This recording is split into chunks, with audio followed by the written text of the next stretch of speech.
Hello and welcome to the Retro Hour podcast, episode number 33, your weekly dose of retro gaming and technology news with me, Dan Wood. And me, Ravi Abbott. And me, Joe Fox. Joe's back on twice in 1 month. I know, twice in 1 month. I couldn't stay away. I enjoyed it that much last time I had to come back. This must be a record. Normally you leave it like 6 weeks between episodes. I know, usually there is, but you know, I just had to come back. Plus, you've got a very special guest on later on, which I was very interested in. So. Well, we have. Now, on today's show, I think it's fair to say, I think we'd all agree this guy's definitely up there in our favourite YouTubers. He's definitely one of my favourites. Absolutely. I've been following him for years. Now, we're talking about Clint Basinger from LGR, Lazy Game Reviews, which, if you watch his videos, they're anything but lazy. Yeah, no, that's quite a funny name because of the complete opposite. He goes into such great detail, and what you will find out later on in the interview is a lot of passion and a lot of work goes into these videos. It's not something he just chucks together with a hand camera like so many YouTubers do, and they end up with 100,000 likes, the bastards. he puts so much effort into it, and it really comes through in the interview. And I think he said he's just crossed the, was it 400,000 subscribers mark? Yeah, he just hit that this week. Well, this guy, I mean, if you enjoy our show, we implore anyone to go and have a look at him on YouTube if you don't subscribe already.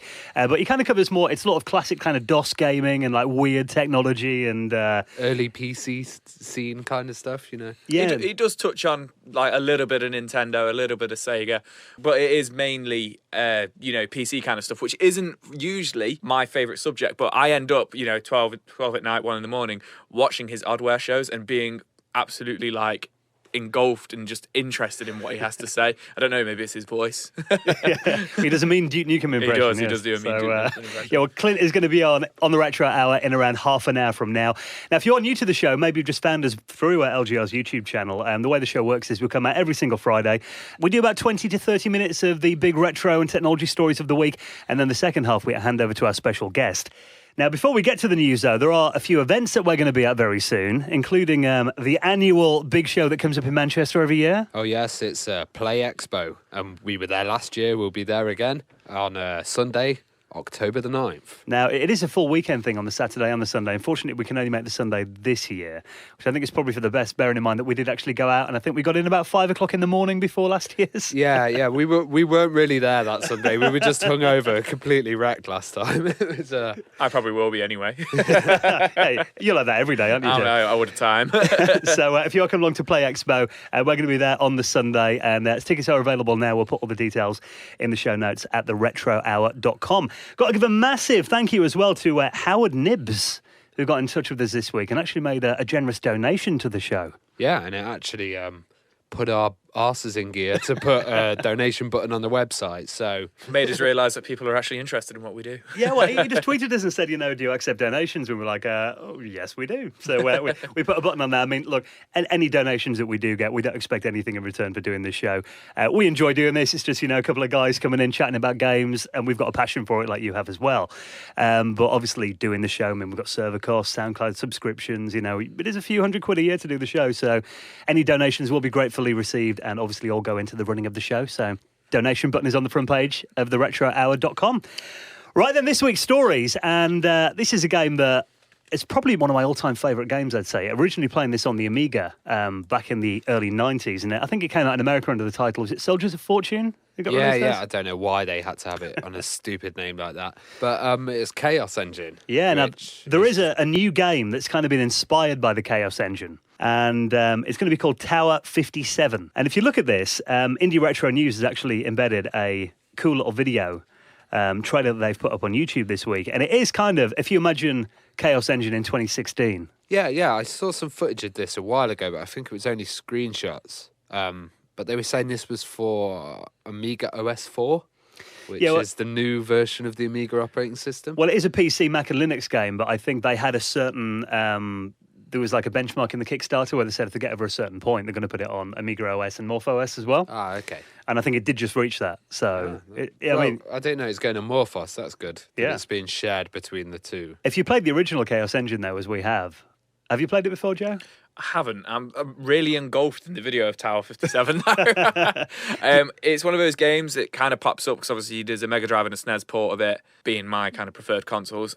So I've just never picked them up because they've always been around the £30-40 mark, unboxed. So it's never been because I don't really know much about it. I've just not picked it up. But I've only ever heard good things about it. So, and this does look quite interesting, Tower 57. So It's a very hard game as well. Ravi and I did a Let's Play at Christmas when we featured that. We couldn't get past the first level, could we? With all the lives. to be fair, you guys do suck. Well, this is true.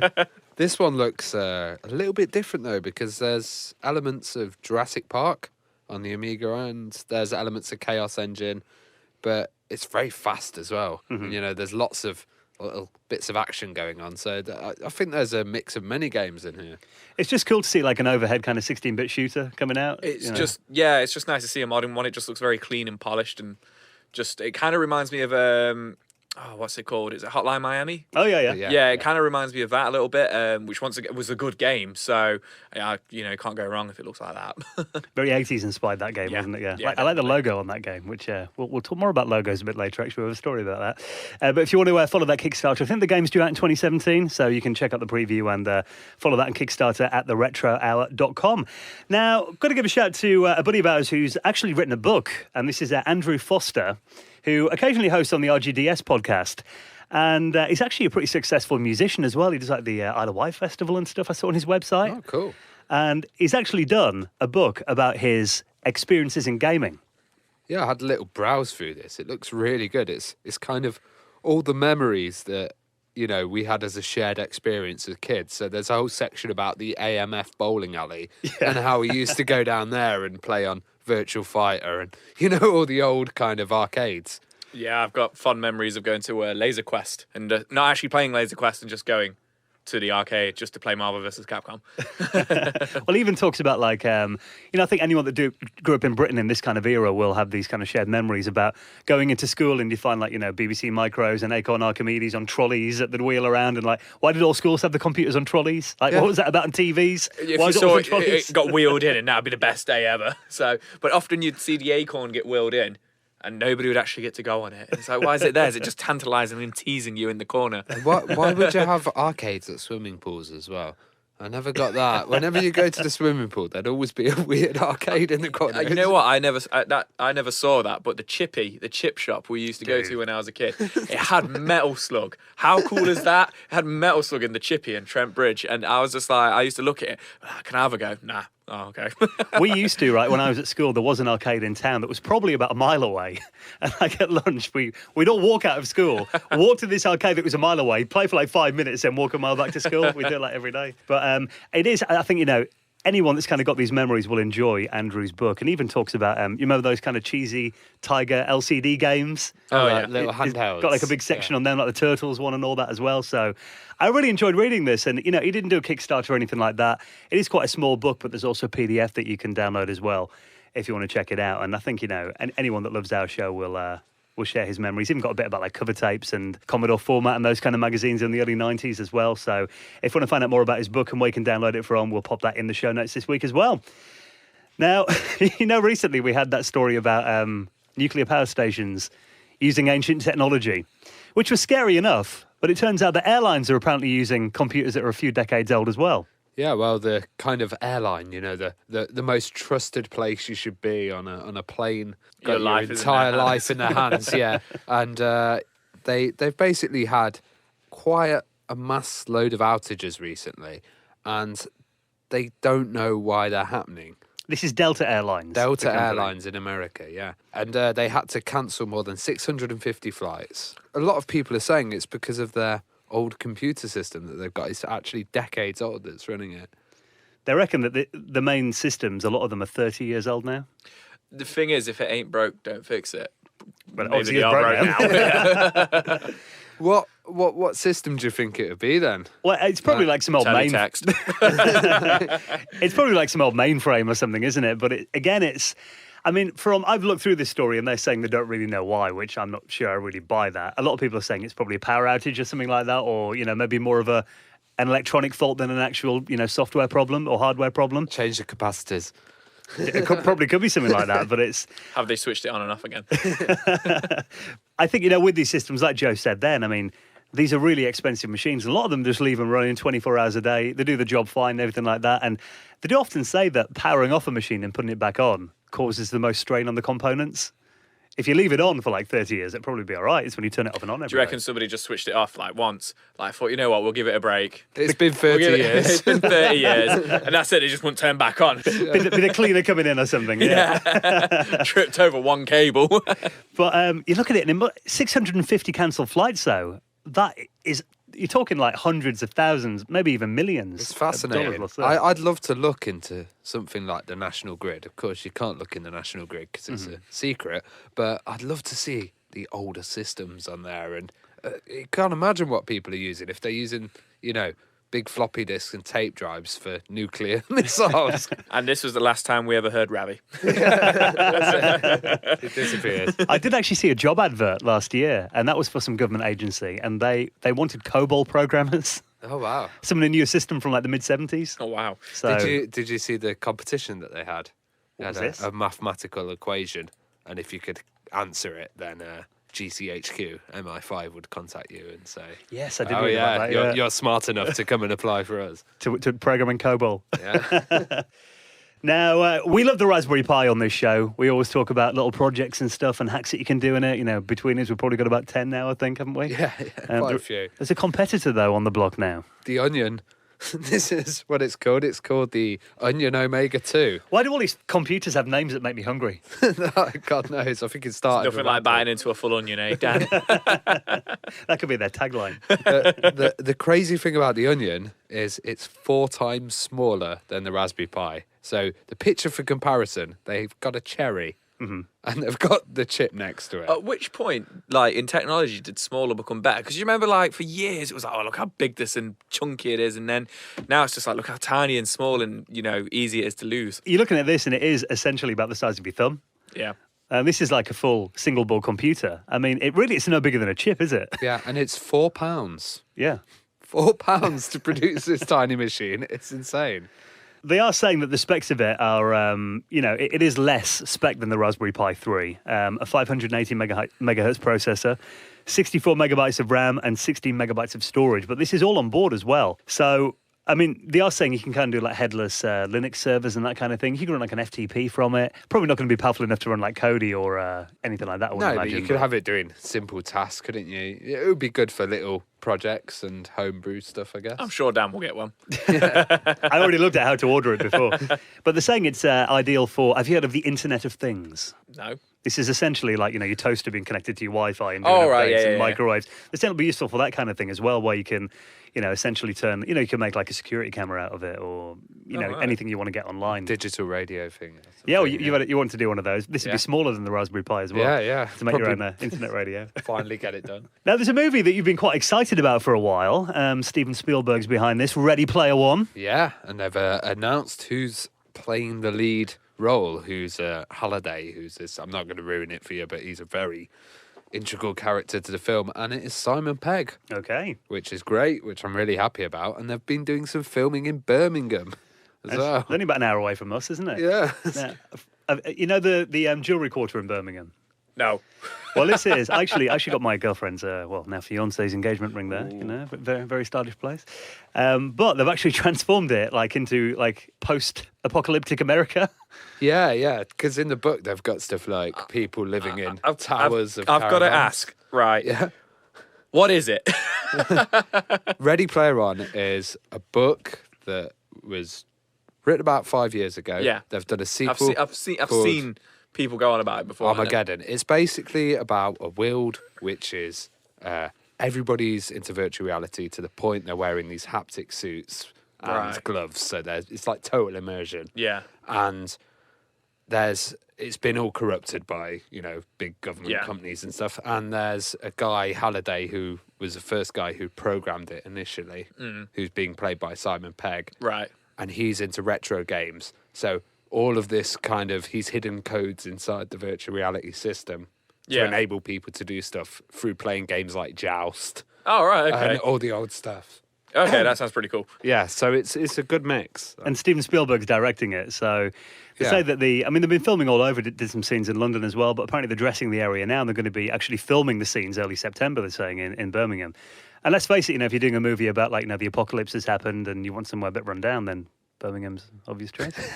I am joking. For all our Brummy listeners. I work in Birmingham, you know. I think But this film's going to be so big as well that it was one of the biggest books, and it's going to be so big that with Star Wars coming out, they actually delayed the timing of it because they didn't want them to clash. Oh, wow. Okay. So, yeah, it's going to be Well, if massive. it's going to compete with Star Wars, you know, it's good in my books. Yeah. just having Spielberg behind it as well, you know, it's This going is to be. the thing. So we'll keep you posted. Movies due out, 2018, I think they're saying. Yeah. So, yeah, it should be And a they've big one. already bought the rights. Spielberg's already bought the rights for the second book as well. Armageddon. He's obviously confident. Yeah. Now, another blast from the past that could be coming back. You guys fans of Virtua Fighter back in the day? Oh, yeah. Always loved the big high jumps and not being able to control your characters. Gravity defying Yeah. game, wasn't it? Gravity didn't I exist. never saw much of it. I just saw an arcade unit and I was a bit blown away. And that was about it. I remember playing it on the Sega Saturn at a cousin's house, at like a party, a family gathering. I can't remember it. I was about 5 years old or something. Came out in like 93, 94. So yeah, I would have been like 4 or 5 years old. And I remember playing it and just thinking, this is crap. And even as a child, like you've got your rose-tinted glasses on, and something like that would like look amazing. Floating like you're on the moon. Yeah. But it's like the original version on the Saturn, they rushed it, didn't they? And it wasn't Yeah. really much better than the 32X version. And then they kind of re-released it, didn't they? Yeah. A bit later on, and the second version was better. I mean, I did play it on the arcade, and I think for me, graphically, it was really impressive because it was kind of the first kind of polygon fighter game. You know what it might have been? I think I might have played it a little bit later because I've got memories of playing Tekken around the same time, and Tekken came out a few years later. So maybe it was just me comparing it to that as a child. But Yeah, I mean, it hasn't aged very well at all. The original game. No. I set like a Sega emulator up on a New Year randomly last yeah. year. I was playing it with my missus, and like she beat me every single round. But I obviously blame the game being awful. of course, You know, yeah. can't control Did you this. rage quit by any chance? I think I did actually. Yeah. This game's stupid. Let's put COD 4 on. I guess Look at this guy. I guess Virtua Fighter also got its ass kicked by Soul Calibur or Soul Blade when Soul that Blade, came out. yeah. Yeah, I pretty mean, quickly afterwards. I remember when Virtua Fighter was originally around. I mean, it was like, you know, Street Fighter and Mortal Kombat were around. This, you know, people often think it was a later game, but it was 93 when it came out. So, you know, but the reason we're mentioning this is that there could be a new Virtua Fighter game on the way. Now, the reason they're saying this is because it's a little bit of a tenuous link that Sega have just renewed the trademark for it this week. Yeah. Well, that definitely means it. That's it. It's on its way. Is it Virtual Fighter 6, would it be? Yeah, well, I mean, the last game wasn't that long ago. They're making out like, you know, it's long overdue a sequel. It was only 4 years ago. Oh, really? Yeah, it was Virtua Fighter 5 Final Showdown on the 360. Am I PS3. thinking of Dead or Alive, which came out like 9 years ago now? Dead or Alive? Yeah, it was 4 or 5, the last one, Dead or Oh, I Alive? don't know. I just remember when the 360 came out, there was a bunch of them then, and I thought they were the last ones. Yeah. Maybe All they, I know they was- were just that bad. I just didn't see anything about them. The guy spent about 3 years perfecting the boobs on that. And that was about it. Just the way they boob moved. physics. Yeah. Yeah. There was actually Dead or Alive Last Round on the PS4 that came out last year. So, Oh. yeah, that wasn't that long ago, actually. I was thinking that I've got it on the PS4. Oh, here you go. You've got me. But, yeah, it's only been 4 years since the last Virtua Fighter, but I played the last one, and it's nothing like the original games. No, is it not? You got, like, it's a fighting game, obviously, but Yeah, that's about all it has in common, and some of the characters. So, you know, a lot of the Sega sites are like, oh, yeah, we need a new one, but then again, you look at Sega now, and obviously they're doing that new old school Sonic game, aren't they? Sonic Mania. Yeah, that's Old true. trademarks coming back. Yeah, you know, maybe they're getting sensible and thinking, right, you know, we've actually got some of these big franchises that are very famous. And Nintendo make a living on that, don't they? It's And like, but you know, in true Sega fashion, at the very last minute, they'll go, you know what? Let's just make it, let's set it in the year 3000 or something bollocks like that. Let's make them werewolves. and just release it in Japan. Yeah. Nowhere else. So we will be keeping an eye on that. You know, if we hear any more Virtua Fighter news, we'll of course let you know. We want it on an arcade, though. You know, that's the best way to play Virtua Oh, yeah, Fighter, isn't it? definitely. Obviously, everyone's getting in on this little mini consoles wars now as it's happening. We Yeah. talked about the Sega one last week, and we've got the mini NES on the way. And I think we should call it Mini Console Wars. well, it is essentially, yeah, isn't it? Mini console wars. So the Atari Flashbacks had an update. Yeah. Again. Number 7, you've got one, haven't you, Dan? Yeah, I think mine's a 5 or a 6. I can't Okay. keep up. Yeah, but I've said this story on the show. It was one of our early episodes. I mentioned this. I've never really been a big Atari gamer. No, nor have I. You know, it was like I was only like it was before my time, like 77 or something. The Atari came out. Even though I am ancient, it was still before my time. But my girlfriend's dad's really into it, and he said, "Oh, you know, get down one of these Atari things. He's into old games. You'll enjoy that." So I got one for Christmas, Careful what you say. Yeah, without knowing I had one for Christmas. We were talking about Atari or something before, like on Christmas Eve. For some reason, I said to my girlfriend, I was like, oh yeah, I'm not really into Atari. They're a bit boring, those games, aren't they? A bit simplistic. Next morning, Christmas morning comes, I open it, Atari flashback, a big smile on my face. She's like, but I mean, we did hook it up and we have played it a few times. I know Dan's fiance well, and I can imagine the situation. You can picture that face. I can picture that face. So, I mean, we did eventually, get out on Christmas Day, and like her dad's into Atari, so we enjoy playing like, Missile Command and all those old Atari games, which, the good little pick up and play games. The thing about this is, though, I think they are releasing this because of all the hype that's going on at the moment. Well, just jumping on the bandwagon. Yeah, they're also releasing Atari Ultimate Portable Gaming System, so it's not just a flashback. They're going to have a little, it looks like a Game Gear. Yeah, it looks a little bit like a Lynx. A Lynx. There you go. Yes, yeah. And what they're saying about that, though, is I think it's pretty cool. There's actually an SD card slot in it as well, so you can play homebrews and download games. That's a little bit more interesting. It's a bit different, isn't it, from the others? Yeah. Well, that's the thing. I mean, we're talking about the the Nintendo one. It's got to that of like 30 or 40 built-in games. Yeah, and that's it. You can't even download new games onto it. But... Yeah, I think that's really like a missed sale, if you will. There, they've missed the mark there. I mean, if they just put a little cartridge slot on there, I can't imagine it would have been very hard. It probably costs them about 2p, or something like that in production, or even, like you say, a little SD card. But maybe they're thinking they could stretch more money out of it if they only have 20 games and then release 20 different ones, or have different versions. Yeah, maybe a few years down the line. But then again, they've kind of got all the top hitters on there. Well, I think they should have done is though, because obviously they sell these old Nintendo games anyway on like the Wii U, like the arcade on there.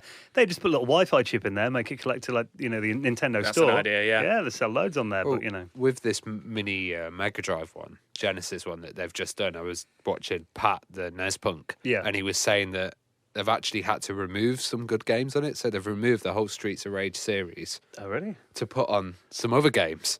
So it's like a compromise, you can only get 20 games on there. So it's like... That's stingy with the storage space. On the new Sega one? Yeah. They've knocked off Streets of Rage? Yeah, the whole 1, 2 and 3, yeah. Get out. I know. No, I don't believe that until I see it. Well, we actually did a little... we played a clip of the audio on that machine. It's the... It's not the best emulation, to be fair, yeah. So I'll be staying away from that one anyway. But I think it is kind of cool that, these big companies are kind of looking back now at their history and seeing that people are interested in these retro systems and re-releasing them. It's all good for the retro scene, isn't it? Yeah. Now, before we get on to our main event this week, Clint from LGR, a guest that we had on the show, it was one of our early episodes, Mr. Biffo from Digitizer on Teletext, who runs, actually, it's kind of a sequel to Digitizer, if you remember that on Teletext back in the 90s, called Digitizer 2000. Yeah, I remember. And we had him on, didn't we? We did, yeah. It was one of our early episodes. But he's done a really good article called Modern Game Logos Are Rubbish. Yep. I didn't realise this until I looked through this list. I'm just looking through it now. And you know what it reminds me of? In like after Inception came out, around that kind of time, around 2010, there was a lot of trailers, movie trailers, where literally the trailer would just show you a little bit and then it would literally just go... I know exactly what you mean. And like you literally just like your heart's racing. You're just like, oh, best film ever, but then it's not. That's what it reminds me of. Literally all these games, The Last of Us, Tomb Raider, Uncharted, and it literally just reminds me of just black text. That's what it is. Like, look what we've got here, kind of thing. Well, he's kind of gone through some of the, amazing logos from the past, stuff like Galaxian and, Streets of Rage and Rainbow Islands. A lot of these, I mean, you look back then, a lot of these had to be on kind of the, the top of an arcade cabinet and illuminated and attract you in the arcades. Well, so they're very bright and colourful back then, weren't they? A lot of artwork on the sides, a lot of characters and stuff. And there is, we even covered, there's like books that are released, coffee table books about arcade artwork that were that good.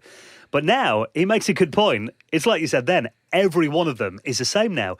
And they're all in this kind of, two-colour, just black and white. Black. Yeah, That's black and white. And it's like, they've got some sort of dystopian, apocalyptic dust across them. It's like, I've not seen that before. You know what I think's affected it? I think it's web design.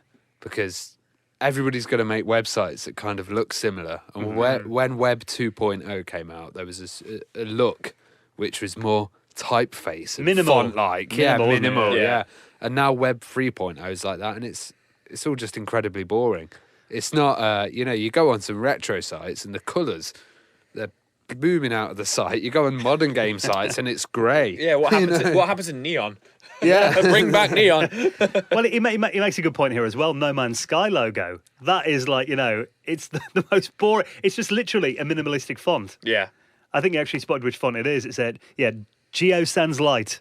Yeah. Chopped off the little lines in the A's. That's it. That's all. Yeah, they've done. it's more about the popularity of the font and which ones designers are sharing. They've also and, cut off yeah. the tiny bit of the flick of the S, just to get that little bit of coolness in there, But it's like he also mentions like this. You mentioned then the kind of it looks like it's got a bit of a scratch or a bit of dust in it or something. Yeah. I love this quote from him here. He goes, "Oh look, it's a tweaked version of the Impact font again, and somebody's wiped their bum across it very lightly." Everyone's a critic, right? But he even talks about logos from the past. Now the Space Invaders logo, if you remember that, what that looked like, and that was kind of facing forward. And it does look intimidating, like it's kind of coming down on you, like the game is itself. Like the game, it does, yeah. But that looks more comic book to me. Like, the older ones look more. But that was the thing in the comic-y. 70s. Yeah. That was the style. That was the style. But I also guess it's because they're all using Photoshop to do this. They're all using the same program, and they're all probably using the same filters. Yeah. And downloading the font from the same area. originality. So, yeah, all these old ones would have been made on, I don't know, paper and transferred across onto some program, or it wouldn't all be really similar in industry. Well, I think industrial kind of production. There were actual artists then, weren't there? Whereas now they're more graphic artists that do them, I guess. Yeah. So Yeah. that's where your difference But comes then a from. graphic artist means I was you gonna get say, trained I- on Photoshop to do filters. It wasn't unheard of for comic book artists to be hired to make Nintendo box art and stuff like that. So, like Dan says, now it's just graphic artists who do it. What did you say about Loom the other day? It had now made with real artists. Yeah, So, yeah. this game. Yeah, they were boasting about that. The actual game Yeah. was made by real artists as well. But I remember, in the 8-bit days, going out and buying games on, the Commodore 16 and Plus 4. And back then, you'd buy games in the shop based solely on the artwork on the front. You'd have a look at the screenshots on the back. But because graphics were so simplistic in the 8-bit days... And the screenshots lie. the screenshot, you had a Commodore 64 and the screenshots were from a Neo Geo or something on the back. But, I think then it was probably a lot more important that they kind of grabbed you in with the, really impressive artwork on the front of the box. But, I mean, come on, game designers, sort your logos out. We're going to It's be what bored. looks nice on Steam now, isn't it? It still needs to jump out, though. Come Yeah. on. You're looking the same. So thank you so much for checking out episode number 33 of the Retro Hour. We will be back again next Friday. You can download the show from iTunes, Stitcher, YouTube, SoundCloud, all your favourite podcast clients. And now, the main event. For the next 40 minutes on the Retro Hour, we're going to be talking to our first YouTuber we've had on the show. Yeah, Lazy Game Reviews. Now, this is a guy who, if you're into classic PC gaming, oddware, thrifting, we love that series that he does too, The Sims, this guy is by far one of the most creative and talented guys on YouTube. So for the next half an hour, here he is, Clint from Lazy Game Reviews, and we'll catch you next Friday.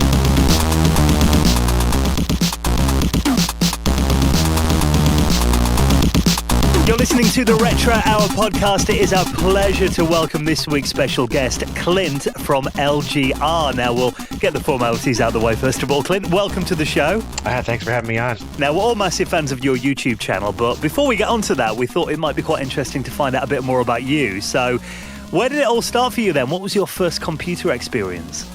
Oh man, my first computer experience at all. That would have to be in and I was about 5 years old. It's in kindergarten, and we had a computer class at the local school, so it was actually an Apple IIe, and they had this basic sort of text program on there, and they showed you, teach you how to type and how to send things to a printer and how to save things to a 5 1/4 inch floppy disk, and it blew my mind because the floppy drive was somewhere just attached to the computer, but off to the side. The printer was on the other side of the room. I had no idea how any of it worked, but it amazed me to no end. And ever since that point, I just wanted to be anywhere around computers. So my parents ended up getting me getting the whole family, but it ended up being the one I used, a Packard Bell 486 PC about a year or so later. And wasn't the same thing as the Apple II. I couldn't play the cool games that I saw in there, like Oregon Trail, but whatever. it did DOS. So I really started to learn DOS at that point, and it just went on from there. Yeah, because I mean, at that point, we're talking like MS-DOS. What was it, like 5 or 6? Would it have been around that era? I had MS-DOS 5 on mine, yeah. It came with that and Windows 3.1, so... What kind of stuff did you mainly do on the machine then? Was it mainly gaming? Mainly games, yeah. I mean, 6 years old, what do you want to do? My uncle, he had access to a local bulletin board system, so he would download all the games that he could on there, and of course it was 1200 baud dial-up, so they were really small games, mostly from the early 80s, so I had games like Paratrooper and this really simple puzzle game called Set the Hostages Free, and some card games and a couple of clones of arcade things and stuff, a Frogger game that never worked and things like that. So it was mostly that kind of stuff, but as time went on, I ended up going to stores and finding games. I'm like, oh my goodness, you can go to stores and get these too. I don't just have to rely on my uncle's generosity. So at that point, shareware was the big thing, at least around with where I lived and everything. There were a bunch of shareware distributors, and for those that don't know, that was sort of a kind of a demo service, and it would give you a third or a big chunk of the game for free, and then if you wanted the rest of the game, you'd pay for that. But otherwise, you'd get tons of really good games for nothing at all or next to nothing in the store. So Commander Keen, Duke Nukem, things like that. And it was mostly games. And of course, schoolwork when I had to. If I had to do that, okay, fine. But after the games. After the games. And unless I could convince my parents that the educational games were worth me playing even longer.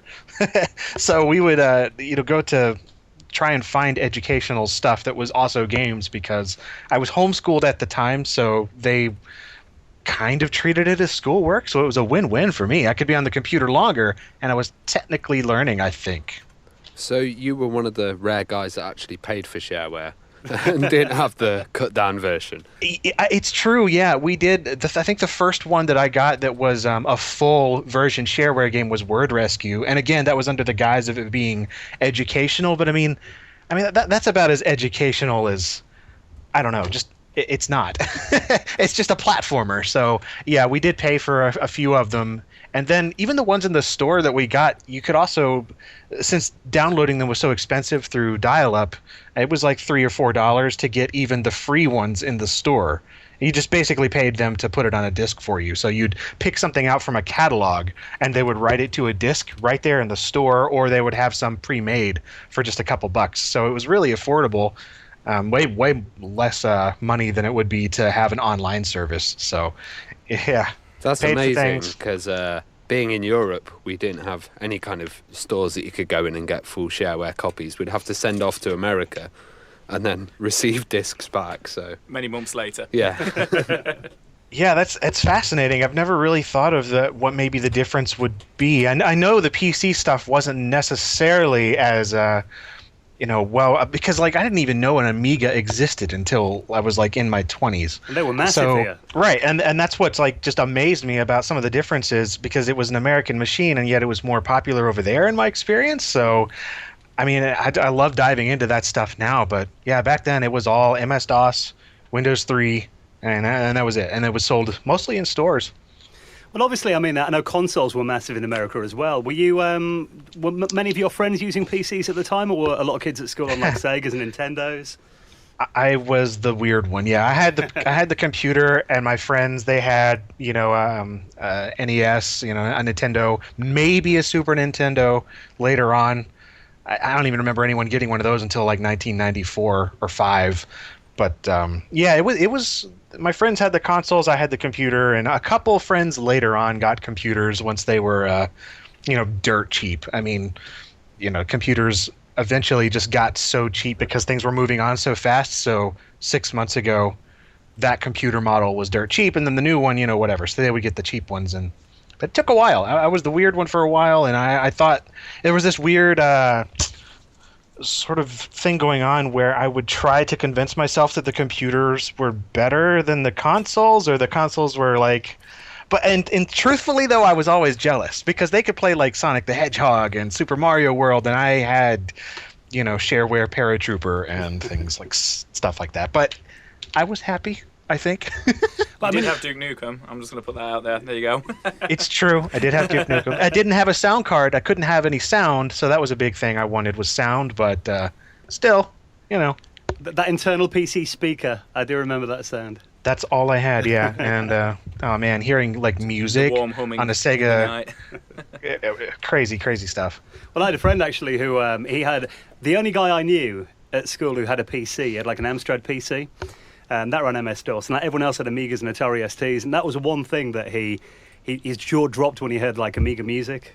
When I first heard Amiga music, my jaw dropped. I'm like, wait, this was made in like what 1985, and it had music that sounded better than anything on a PC I'd ever heard. So, yeah, that was crazy. The most I ever heard on like a friend's computer later on, he had an ad-lib card in there, and that kind of sounded a bit like a Sega Genesis. So I thought that was pretty cool. But with the Amiga, with the samples and the mod music and tracker tunes and stuff, there were voices. How could a computer make voices? That was so cool. It must have been a revolution then when you got your Sound Blaster and could hear Duke Nukem in the full vocal range. When I learned Duke Nukem could speak, that was pretty life-changing. I think that was for everybody, to be honest. It's true. So what made you decide to get into YouTube videos? What made you think one day, you know what, let's chuck this online? That just sort of happened by chance as far as starting my channel. So I don't know, when I was a teenager and then going into college and stuff too, that was a thing of mine, just a hobby, where I would make videos for myself, my friends, and some of them were about games and some of them were about movies. And one of the first videos I ever posted on YouTube, which was before I started my channel even, it was a video that was, Spider-Man and Darth Vader arguing, and then Duke Nukem like comes in there, and it was a Duke Nukem Forever thing because Duke Nukem Forever still hadn't come out. Yeah. And this was in like 2005, so it really didn't know it would go on for how many more years. But so and then some people watched that, and I was like, all right, cool. So I just started posting more things, and at that point, Angry Video Game Nerd was like the only guy doing videos about old games on. It wasn't even YouTube. This was like, I don't know what it was. It was some weird service that was one of those things where you could post stuff and it wasn't very good. And but anyway, you could watch them, and that was sort of wild to me because I thought, hey, I've got all these old computer games and things like that I don't see anybody talking about, so I'll just put up a video on one or two of them, and it worked out. I ended up putting one of them out on the Sega CD first. That happened to go up right around the same time that James Rolfe put up his, so I ended up getting some. It seemed like you were ripping him off a bit, but it did. I got a bunch of accusations of people ripping him off, but I didn't even know he was doing that. And then they just sort of related videos were just becoming a thing on YouTube, so I got a bunch of hits. I'm like, oh my god, 1,000 views in a week. Like, it was crazy. So I just started doing them, and it was a hobby for a long time. It wasn't until 2013 that I started doing this sort of as a profession. Oh, really? So talking of it being a hobby, how big is your collection? Because obviously it always starts as a hobby and then it kind of becomes an addiction. As we all know. Yeah, the collection is ridiculous at this point. I have a building rented out that I keep everything in now because wow, that's pretty incredible. There's around I don't even know. If I had to guess, 4,000 something games, and they're boxed games, so these are not small. They're huge, and just 100 something computers from around the world, and just many hundreds more of really odd hardware and software, and just it's pretty. It takes up 3 rooms over there in that building now. So where do you find most of it? Do you end up at flea markets, or is it just an eBay, or is it a lot of swapping with friends and contacts, or? At first, it was mostly just local thrifting stores. Yeah. So they're incredibly just filled with stuff. A lot of other places in the country and even outside of the country don't seem to have the same selection I do. So I guess I got lucky. I don't know if it's the area that I'm in or what, but I found a ton of them there. And the rest was eBay for a while. But since I started doing YouTube, a lot of it has come in from just donations from viewers that say, hey, I want this covered, or I don't want this anymore in my house. Can you take it and give it a good home? 'Cause I feel bad throwing it away. So there's all sorts of things like that show up on my doorstep every single day now. I wake up and I'll have 5 or 6 packages waiting at the post office or something. So. Did you keep your collection all along then, or was it something like you got rid of and kind of got back into again and kind of picked up these machines? Yeah, I got at one point my collection from as a kid. It was all literally set on fire. Because parents were like, oh, it's taking up too much space, you got to get rid of these things, you don't play anymore. So 12, 13 years old, what are you going to do? So yeah, that stuff was all literally burned in a fire to get rid of. But it's maybe that traumatized me. Maybe that's why I'm collecting so much now. It's like to try to get back at like, I can't believe all this stuff was just gone. And then I'm trying to get some memories back, and I guess it got out of control. Well, one thing that we love watching is your thrift store series, because we don't have any of those stores in the UK, and it's just really nice to see the kind of different items in America and all the wood grain. Did you have any influence from Flea Market Madness, or was it a total separate thing from Pat the Nespunk? I've never actually seen that series, so it's very much a separate thing. I would say, if anything, it was inspired by Luke Morse 1. He's a guy that went around to a bunch of stores in Japan, like hard-off thrift stores and things like that, and he just went around with a camera inside of these stores and finding just, old things, and he stopped doing those for years, and I don't think he's done one in like 4 years now, but I kind of missed seeing those, and I figured, why not? I've got so many things around me at one point that I just figured, I'll just record these. And it wasn't until I got these camera glasses to record with that, because I didn't want to go around holding a camera. That looks weird. So I'm going to go around with creepy camera glasses instead. I wondered how you did that, actually. So it is glasses. It is glasses. They're these little like $100 Chinese things with a really tiny camera in them. And they just look like glasses, and they're out of the way. So I just try my best not to like get anybody's personal space, and then just point it at the stuff that I'm looking at. It works out very well, I think. One thing as well I wonder is, because over here we have like car boot sales, and we don't find very much at all there. We find stuff like, maybe a PlayStation 2, copy of FIFA or something. That's all we ever find. Yeah. But looking at your videos, there's actually some bargains that you find in thrift stores over there. What's kind of some of the best things that you've found? I would say probably still my favorite is finding an original IBM PC XT. It was just sitting there, and it had, and for those that don't know, that is pretty much the second PC ever made, at least as we know the term PC today. So, Intel chipset. It had the original 5 1/4 inch floppy disk drive, the full height one, the really bigger one, and other stuff. It had a hard drive still in there. It's a 20 megabyte. So this is a really pretty hard to find machine in any kind of working condition. You'll pay hundreds of dollars online for a complete one, and there it was, just sitting there. And so I occasionally, it's the computers that I would mostly go for. You don't find them as much anymore, since they have a policy now where they don't actually accept computers that look older than like 7 years or something. So I think they throw them away now, but occasionally one will sort of pull through. And then, of course, anything else that is just really strange. Like, you find an open box of condoms there, and it's like, okay, well, this stands out for a different reason. You'll never know what you'll find, but any of the computers or games. You didn't pick the condoms up, no? No, I don't quite trust Goodwill condoms. I don't think that is a wise investment. God, I've seen sex toys at a car boot sale before as well. It's not good. I've seen one or two, yeah, and I don't think that they realized that's what they were, because they were in with like the home decor, like candlesticks. I'm like, that's not a candlestick. That is something else.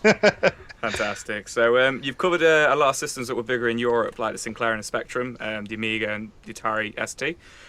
So not many US YouTubers talk about them. Were you aware of these systems back in the day, or do you find them interesting now? Is it something you just came across these days? That was definitely thanks to YouTube.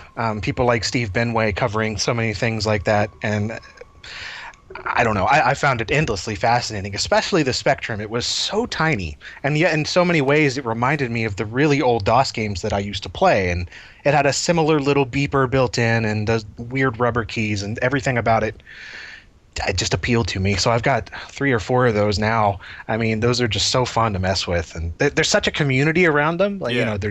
There's add-ons and people still making games for it, and the homebrew scene is alive and well. Like, it's really neat. So that kind of stuff, it appealed to me because I had never heard of it at all until it was between people like Mr. Benway on YouTube, and then Retro Gamer magazine. They started selling that here around 2007. And it was really expensive, but I mean, I would pay for every issue, and it was great because it would give you these lists of these games that I had never heard of. I don't know what Sensible Soccer was, but I wanted to play it. So, I would get an Amiga. And again, most of those were sent to me from viewers that just thought it would be really cool to see them shown on here. So I've got an Amiga from the Netherlands, an Atari ST from, I think, Switzerland, Amiga 1200 from Germany, West Germany, rather. It's the very specific one. Amstrad, a couple of Amstrad PCs now I've been meaning to cover. It's a PC, I think 1512, black and white monochrome thing with weird Amstrad stuff, like the power supplies in the monitor and things like that. So, yeah, those things are fascinating. Nice. You talked about magazines. When you were a kid, did you have many kind of PC magazines? Because when we were kids, the newsagents were dominated by computer mags. There were tons. I don't know what it was like in the US. I really didn't see them. If they were around, I certainly never saw them. It was mostly for the consoles. All I ever remember seeing was like Nintendo Power. There was a Sega one, and I think that there was also one for it's just sort of a general all-around thing.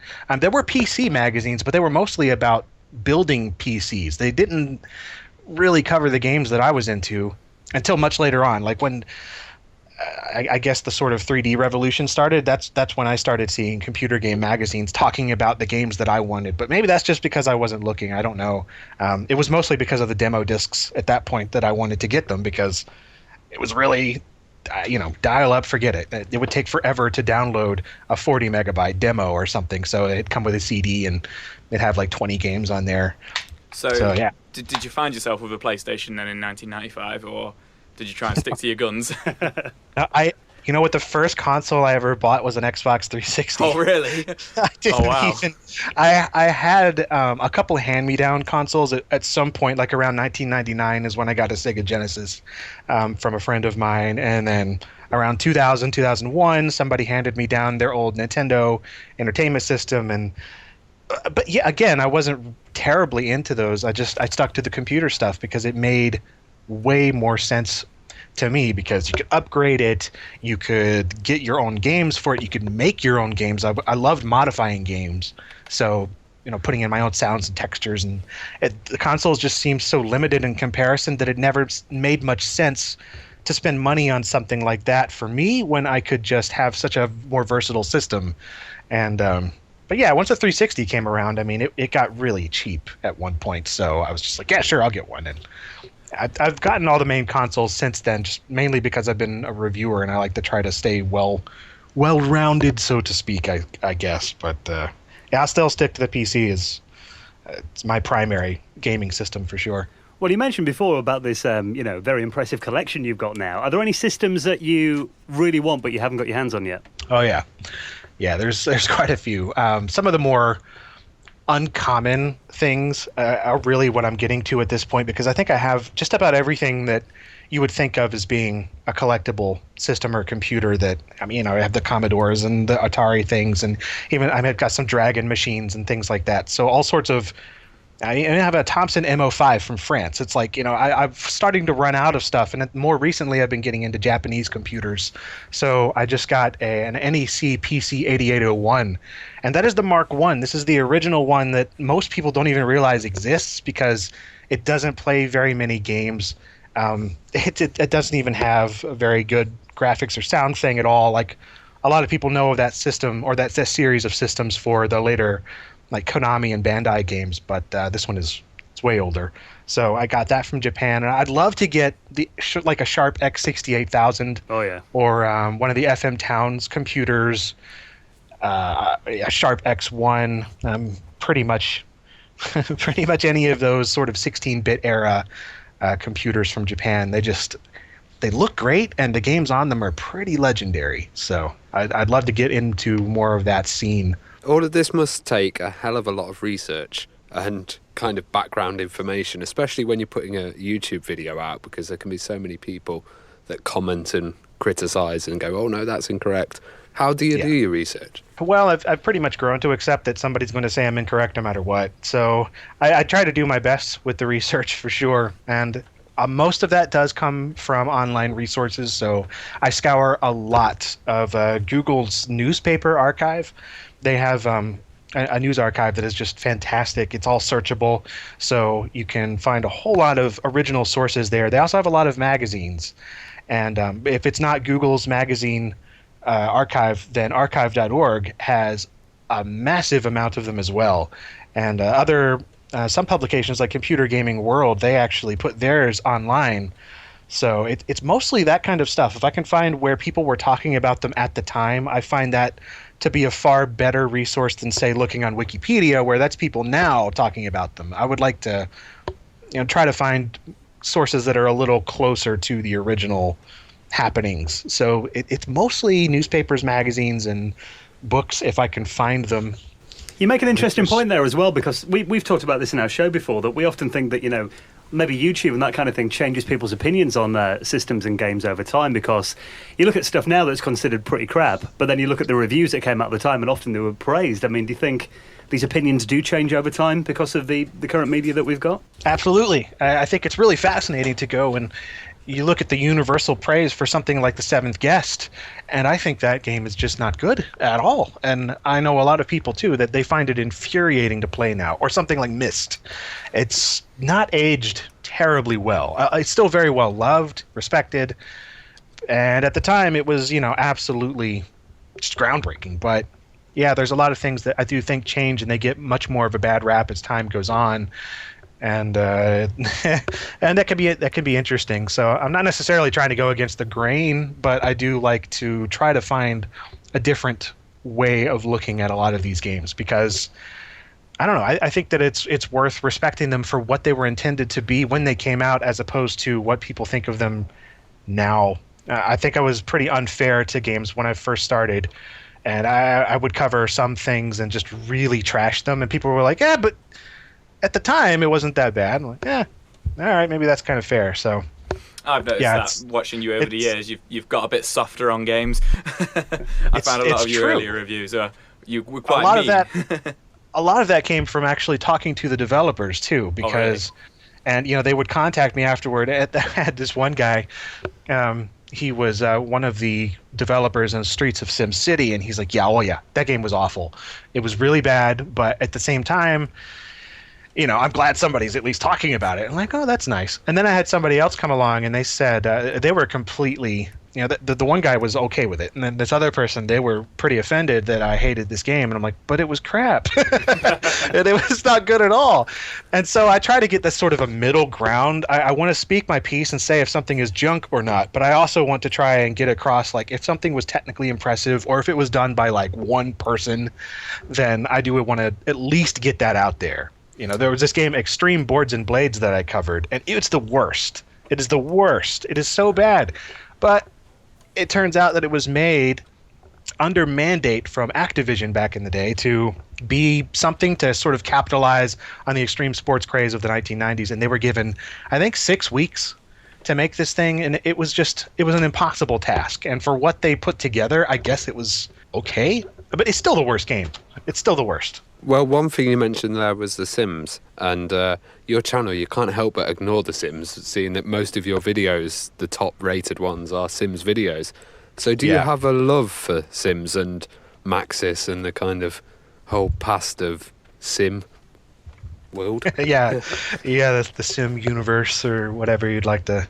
Yeah, the Sims games mean an awful lot to me because I think SimCity was the very first game that I got as a kid that wasn't a shareware game. I went to the store and it was given to me, and I think for a birthday, and I was just really into skyscrapers and architecture and all these things, and so my parents got it for me thinking that it might be interesting. And that was the first time I ever realized that you could have a simulation of the real world in a computer, and it felt so real. Like I could, even though you couldn't see the Sims in SimCity, I could, in my mind, I could imagine them there. It opened my whole brain to this new category of stuff that you could do on a computer, like simulating a real world, a real system of stuff.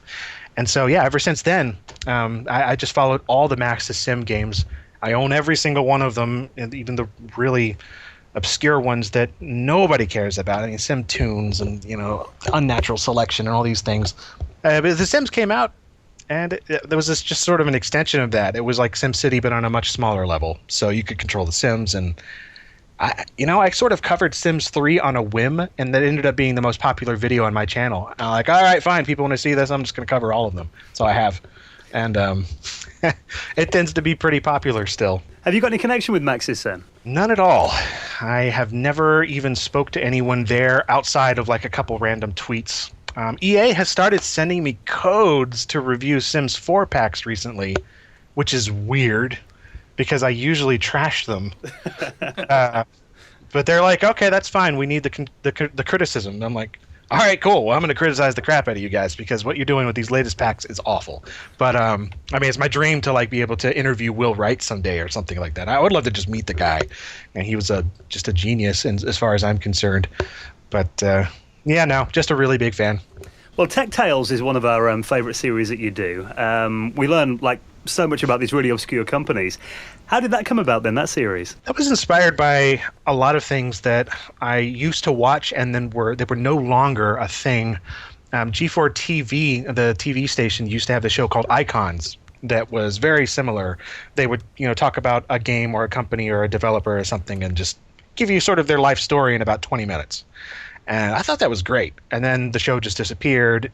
And then it came back as this horribly bastardized version of it. And I'm like, oh, this is just, forget it. And so, I don't know.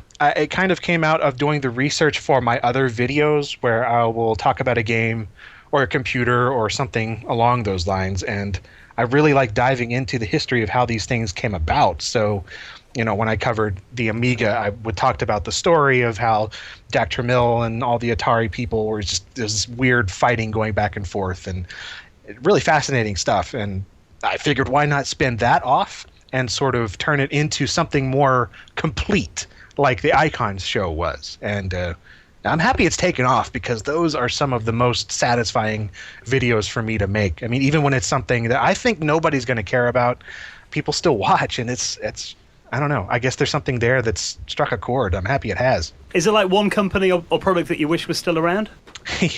Yeah, it would probably be 3DFX. At least the ones that I've covered. They're the ones that I think they just shot to the very top of computer graphics cards. And I mean, they made the graphics hardware for arcade systems, the best ones for computers, home computers. They were going to do the graphics chipset for the Dreamcast. I mean, they were on top of the world. And they shot themselves in the foot and the face and everywhere else so many times that they just became impossible to maintain. And they imploded in the course of about 5 years. And NVIDIA bought their rotting corpse, and that was that. They could bring them back if they wanted. I kind of would like to see an NVIDIA Voodoo card. That would be super cool, but I doubt that'll happen. So we established earlier on that making these videos and YouTubing is now your full-time career. Was that scary, making that step from like leaving your job and making that decision to go into that? I thought it would be, but it turned out to be incredibly easy when I made it, because I didn't make any money on the show at all until the middle of 2012. And at that point, I had been doing it for many years. And, it was at that point that I had signed up with a network, and they were able to, give me a little bit of profit sharing. Because before that, YouTube said, I don't have enough original content on my channel to qualify for a partnership. So I just never had one, and I'd given up. But it was at that point that the multi-channel networks and things like Machinima and stuff were really taking off, and I didn't want to go with Machinima because they seemed like evil, so I ended up going with the Maker Studios people, and that I was like, holy crap, all of a sudden I was making money on everything that I posted. And so as soon as it went 1 penny over what I was making at my day job, I quit my day job. I didn't even give them a notice. I just left because that was the worst place to work, and I was just like, well, I'm done. I'm going to do this. What was your day job?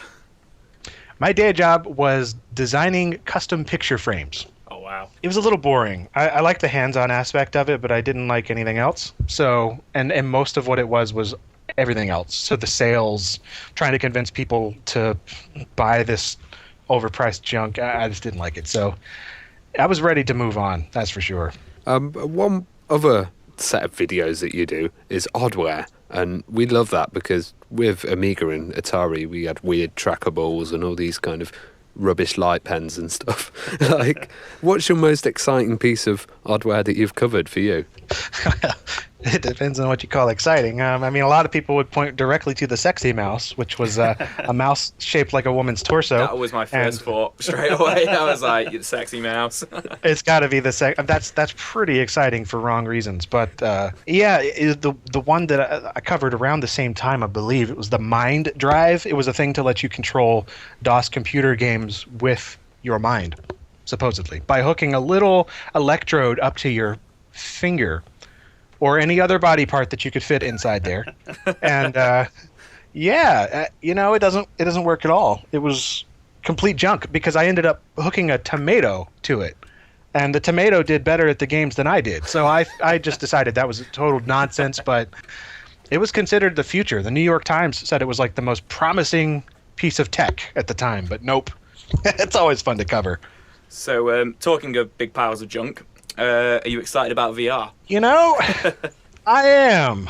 I will say that I am excited for the future of VR, and I don't think we're there yet. I think we're getting there. I think that, I have an HTC Vive and Oculus Rift and some weird Chinese ones. I got some Chinese one the other day somebody sent me from, I guess, Hong Kong. It's hilarious. I got to cover that thing. But so there's some of these that are really, really well done. And then there's a lot of them that I think they're either going to be knockoffs or the software just is total crap. And I think that's what's making people really turned off to the idea of VR right now. There's a really bad VR. And that stuff is not going to convince anyone that this is the future. There's very few things about virtual reality that make any sense to me right now. Or that would make me say, oh, this is worth spending $1,000 on. There needs to be way more software and implementation for this to make sense because too many people still getting sick and too many people getting bored of these little 3-minute tech demos. So it's promising, but man, they got a ways to go. Well, we actually tried one of I think it was the first VR system, Virtuality it was called, at a trade show last year, and it was based on an Amiga 3000. You essentially wore the Amiga on your back. It was so heavy. And it was about 4 frames per second. But do you remember virtual reality first time round, like back in the 90s? I do, actually. I remember trying some of them at arcades. They had one there. It was basically the Forte VFX 1. And it was it was a headset that you could play these sort of a couple military things in there. There was a version of Quake for it, made everyone sick. But I do remember playing that one. You could shoot just tanks and whatnot. It was like Battlezone in VR. I thought it was the coolest thing ever, but I was 8 years old, so of course I did. Yeah, we had that one in the UK, and I remember feeling like Darth Vader, where you pulled it down over your head. Just the whole head. Yeah, just thinking this is amazing, and then 5 minutes later wanting to throw up. It was about a 5-minute experience, so I can at least. I'm very happy with the current crop being, doesn't make me motion sick for the most part. But yeah, I know I remember that, and I remember a friend of mine had a Virtual Boy, and well, that was just a mess. I mean. No, so I remember that, and I'm glad that it's gone. I really am. VR needed to die in the 90s. It needed to die so it could rise again. I don't know. It's not quite a phoenix yet. This is more like a robin with an injured wing coming back to life at the moment. But it's better than it was. I was about to say, do you think it's going to have the same crash as it did in the mid 90s, and maybe crash in a couple of years' time, and then maybe make a comeback in about 15 years? Because that's how I feel it will go. It's pretty possible. At this point, I'm thinking it is because, unless the next generation of the Rift and the Vive and the other potential ones that I think NVIDIA or Razer is doing one, and Magic Leap as well. They're doing some lasers on retinas. Yeah, there's some promising tech, but I don't know if the public really cares enough. And we'll see maybe how the PlayStation VR was, because a lot of people have PS4s, and I don't know. I haven't tried that one yet.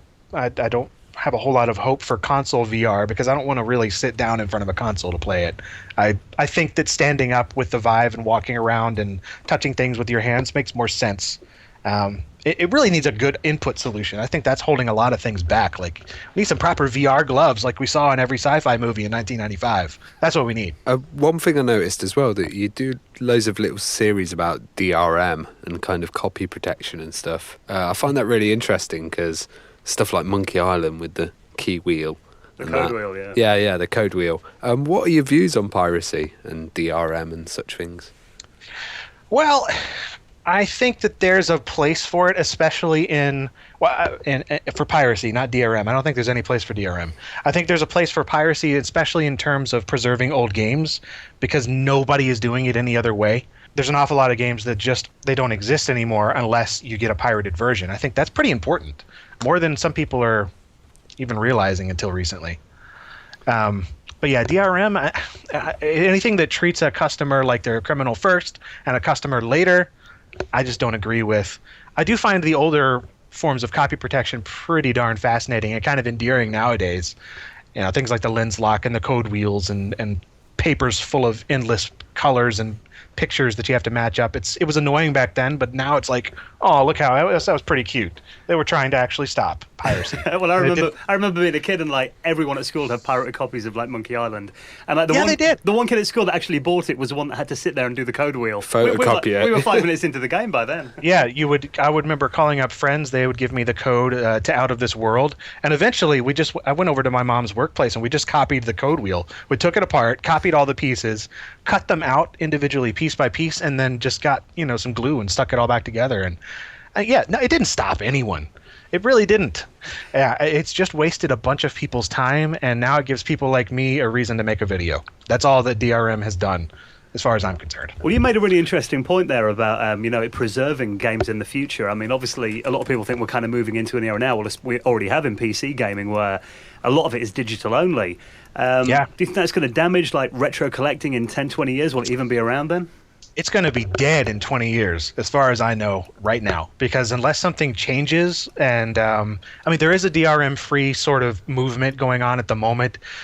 Certain companies are doing that. CD Projekt Red is a big one with the Witcher games. None of those have DRM at all, so that's great. I think that needs to continue in the right direction.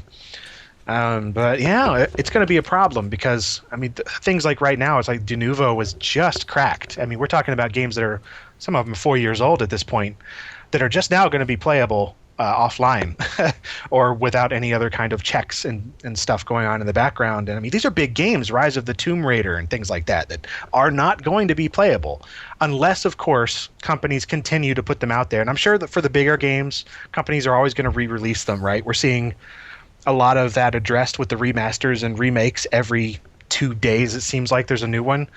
So that's a thing. That's better than nothing, I guess. But as far as original games, no, half the games I'll find from 2007, you just can't even play them. I'll go and the code is not there. Like finding a used copy, for instance.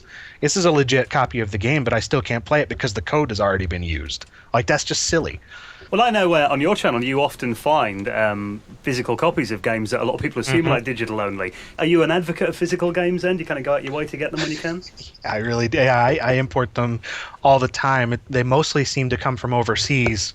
Here in the U.S., the only thing you can get physically, you go to a store, you might find Warcraft, you might find The Sims, and maybe the latest... I can't even think what are those things? They're like point-and-click Nancy Drew things. That's about it. So yeah, physical stuff is really hard to find, increasingly so over here, especially for the PC. I haven't, other than a few companies that are doing them in very niche, low production runs. Like there's a company called IndieBox that I'm a big supporter of, and they make physical versions of all sorts of independent PC games. So they've done really cool stuff for that. They'll give you extra things too. But, they'll give you games like Axiom Verge in a physical copy. That's just awesome. I wish more companies at least gave the option. They're digital-free copies, too, or DRM-free digital copies, too, so that it's not like you're going to be restricted. And you get a box. I just like boxes. I'm the same. I'm a complete sucker for packaging. Like, if it looks nice, that's it. I've got to buy it. That's pretty much enough reason for me. And if it's got a backup as well, so I don't have to worry about downloading it again later, that's pretty important. So, are you a fan of any other YouTubers, or do you have anybody you could recommend? Oh, yeah, for sure. Somebody I've been watching a whole lot of recently. He's not necessarily gaming related, but as Techmoan. Every one of his videos are just golden as far as I'm concerned. He puts out videos on old hi-fi tech and lots of different 70s, 80s technology that I've never heard of. He did one on like a carousel cassette deck the other day, and it's like, what? You could put like 20 cassette tapes in this carousel and it'll spin them around, and it was like a giant iPod from the early 70s. So that one's really good. My friend Pushing Up Roses, she does a lot of similar stuff that I do. Oh, Hers yeah. is just, she a lot of DOS games, and she's just really good at what she does.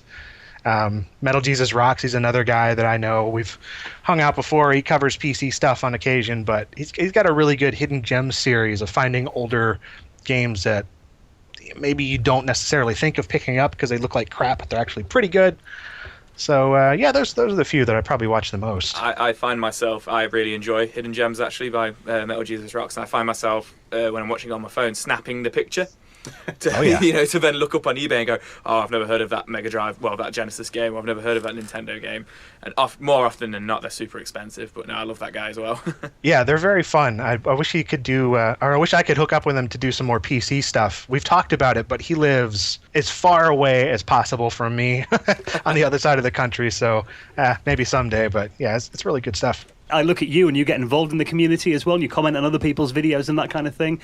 And a lot of YouTubers think these days YouTube is not as much of a community as it used to be, but do you still think it's important to get involved? Yeah, it's hugely important to me. I still respond to every email, every tweet that I possibly can. I will stick around for a couple of days on every video and respond to the questions and comments. And yeah, I still treat it like it's YouTube in 2007, really. That's how it is to me in my mind. I don't even feel like a channel that's large. I mean, I just passed 400,000 subscribers, and it feels like back then to me because I still talk to the same people and still communicate in the same way. It's getting harder because now there's more people vying for your attention every day. But no, I think that's pretty important, and it makes people feel like, I don't know, I care. Even if I maybe sometimes don't, I want to make it look like I do. I want to at least say, hey, I do want to hear what you have to say, even if it's not necessarily going to sway my opinion, but I would love to just talk about certain things. And I like to put some videos forward like that are sort of talking points. So even just some of them that I've put out, like I did a video on a Toys R Us catalog. I love hearing about people's random memories that to me they mean nothing, but to them they mean everything. I love hearing that kind of passion from people when they see a toy or a game or something they've forgotten. It's just great. I mean, that's the kind of stuff that I feel like I live for almost. Just like feeding off other people's energy for these old games. So it makes me want to do more videos. So I think ignoring your community is a kind of a bad idea. No, I definitely agree. I mean, did you straight away you just struck a note with me when you mentioned the Toys R Us video, and did you ever find yourself sitting in bed circling the things you want in it, hoping your parents would see? Every time. I would take that and I would circle like every single thing in a magazine, even half the stuff in the girls section. I don't care. I just I'd pop it down like in front of where I knew my dad would be sitting to get breakfast in the morning. Like, you take the hint, please. And then you would never see it. Never see it. Well, Clint, what are your future plans for your channel then? Where do you want to be in, like, say, 5 years from now? Hopefully still doing this. I hope YouTube sticks around because it's doing very well. I've had the best year so far in 2016. I've already had more views this year than I had for all of last year. So it's awesome. I just hope to continue doing this, and hopefully I don't start sucking or something. That would be awful. But I'd like to do more involved things of what I guess I'm already doing. Things like the Tech Tales, for instance. I love doing those. I kind of wish that maybe I could make that a full-length thing at some point. So maybe almost like a history of personal computers, that goes for 2 hours. That would be super cool. I'd maybe go interview people. I don't know. That would be a really cool thing to do. But otherwise, I guess I'm just going to keep looking at really awful hardware peripherals and like building computers and stuff and see what people like to watch. Well, Clint, I'm sure everyone who listens to our podcast has seen your channel, but for the few that may have not checked you out online yet, where can people find you? It's youtube.com/freakindee. That's PHREAKINDEE. But of course, nobody remembers that. So just type in LGR on YouTube and you will find it. Where did Freakin' D come from? That is a really kind of embarrassing story. I was like 13 years old or something, and I used to name my my in-game characters off of other in-game characters. So in the Need for Speed, the original one for like the 3DO and MS-DOS, there was a character named Freak with a PH. I thought that was super, super rad, so I left it, and I just called myself Freak for the longest time. And it was sometime later that somebody had said something to me like, don't be a dick. But instead of don't be a dick, they said don't be a D. They said don't be a freaking D. I'm like, freaking D? That sounds pretty cool. So I merged my old in-game name with that and kept it, and it's stuck. And now YouTube doesn't let me change it, so it's there forever. I think it's got a ring to it. It kind of does. It at least is unique. Well, Clint, as a group of guys who love your channel, we hope you keep going for years as well, and we really appreciate you coming on the show this week. Oh yeah, thank you. It was awesome being here.